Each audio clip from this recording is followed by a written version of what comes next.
আসসালামু আলাইকুম রহমতুল্লাহি বারাকাতুহ। 4 শ্রেণীর লোক জান্নাতে যাবে না। এরা কারা? এই ওয়াজটি শুনুন, তারপরে বুঝবেন যে তারা কারা। শুনতে থাকুন। 4 শ্রেণীর মানুষ জান্নাতে যাবে না। 1, বাপ মাকে মানে না যে। 2, জুয়া খেলে যে। 3, খোটা দেয় যে। 4, নেশাদার দ্রব্য খায় যে। তারা জান্নাতে যাবে না।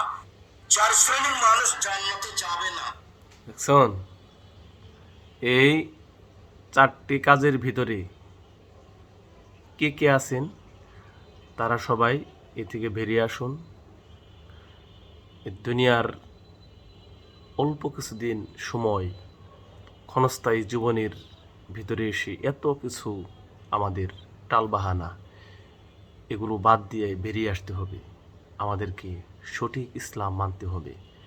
এসব হারাম জাতীয় আচার আচরণ, হারাম খেলাধুলা, পিতামাতার সঙ্গে খারাপ ব্যবহার করা,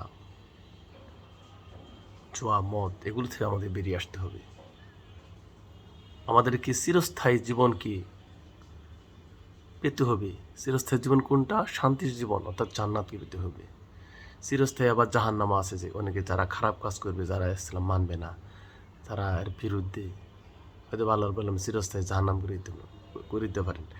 তা আমরা চাই আমরা যেন এমন কাজ করে যাব যেন আমাদেরকে চিরস্থায়ী কোনো ধরনের অশান্তির জায়গায় জাহান্নামে থাকতে না হয়। আমরা যেন জান্নাতুল ফিরদাউসে বা জান্নাতে আমরা যেতে পারি।